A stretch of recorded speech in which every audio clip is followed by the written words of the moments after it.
Now, finally, we got to get to a little bit of video game stuff here, as we got a lot of information on EA's College Football 25 2 days ago, today, every single day leading up to it. We've seen a bunch of leaks coming out, and then today, we got a lot of information on what's going on, and I have a lot of things to talk about, and I'm going to start with the negatives. For those of you who don't know, let me start by saying this. The game comes out July 19th. If you get it 3 days early, it's July 16th or 17th at midnight. I don't really remember how it works, but be ready for the game to come out. I still, as of right now, which is May 31st, have not pre-ordered the game yet. I'm waiting to see if Madden drops it off still by 10% because I'm a little cheap guy. I want to get $10 off. We'll see what happens. I'm going to start with the negatives, like I said. Something that came out a couple days ago that really hurt me, this was probably the biggest one, was that there's no high school in Road to Glory. A lot of people said, hey, we don't have time to play high school, all right? We're grown men and women that want to play the game whenever we want, and we only have a couple hours throughout this. I don't really care about that. In my opinion, I liked Road to Glory, where you got to play in high school. I liked playing with Gio Saria and Craig Ostrander and Thin Win, or however you say his name.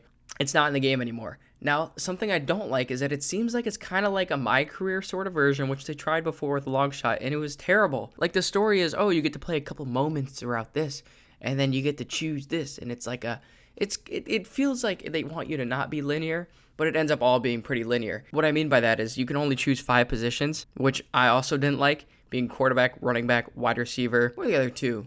Linebacker and cornerback? That sounds right. Why are you forcing us to only do this? Let me create my own career, my own like little story up in my head. I don't need you to set me down a path, EA.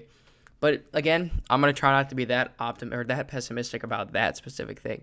But just something I really liked was playing through high school, being like, oh, let me go to my high school and be a quarterback and lead them through that, because that was something that was very immersive for me. Growing up when I was 10, 11 years old, that's what I wanted to do. I mean, obviously now I'm 10 years later. I can't do that because I already graduated. But still, that's one of the things that I was kind of bummed out about, but some of the other things we'll get to really kind of even that out. Now, another thing I didn't like was that some of the music was kind of tough to get, like Enter Sandman. That was a big deal for me, as I wanted to play as Virginia Tech, walk out, do that whole thing. But apparently there were some issues getting that song as well as some other songs, and that just takes away from part of the experience. That one's not on EA. That one's totally at the faults of getting music licensing and all that stuff, which I don't really understand. But not blame EA for that. It's just something that I wish I would have had. The final thing that I had a little gripe with is that Dynasty is only 30 years. I don't get that. Like, I don't remember what it was before, if it was 70 or 80, but 2K has an 80-year robust experience, they say, if you're playing on the My Career or whatever it is called, the My Team. No, that's not it either. My GM?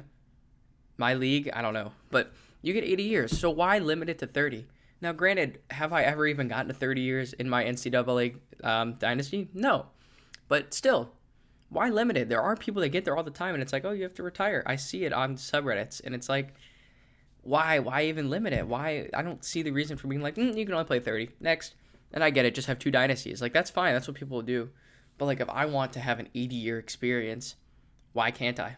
It just doesn't make sense to limit that. But that's all the negatives I have. Let me go to the positives now. The first note I have is a lot. There's a lot of positives. Now, aesthetically, the game looks very sharp. You saw the trailer from earlier today. You see guys running and hurdling. You see the tackle physics, and it's all just exciting because that Emeka Egbuka catch, that 1 foot, it's like that's in the game.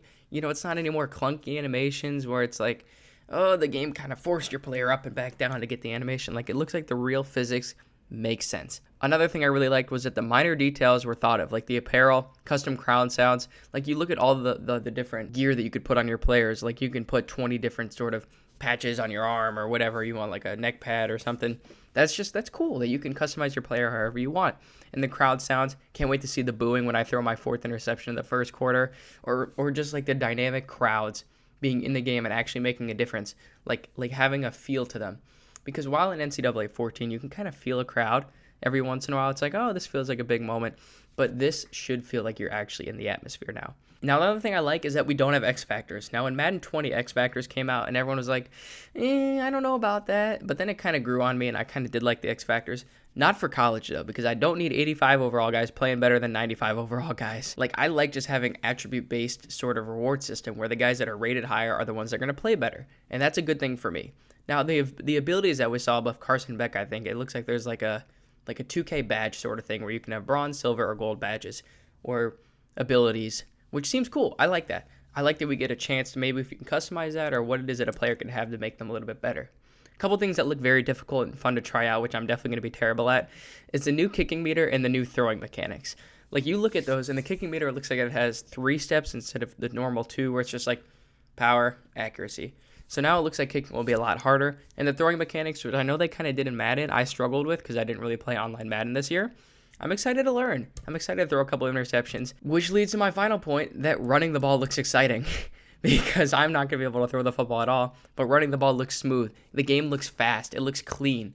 It just looks polished and almost ready to go, and we still have a month and a half left to wait. Now, all those things, we still have no idea what the game is going to be like and how the community is going to receive it. Overall, I'm very excited about it, and I couldn't be happier that we're finally getting an EA college football game. Let me know down below what you think about the new NCAA game, and let me know what you would change about it, or if you like or don't like the changes that they're making.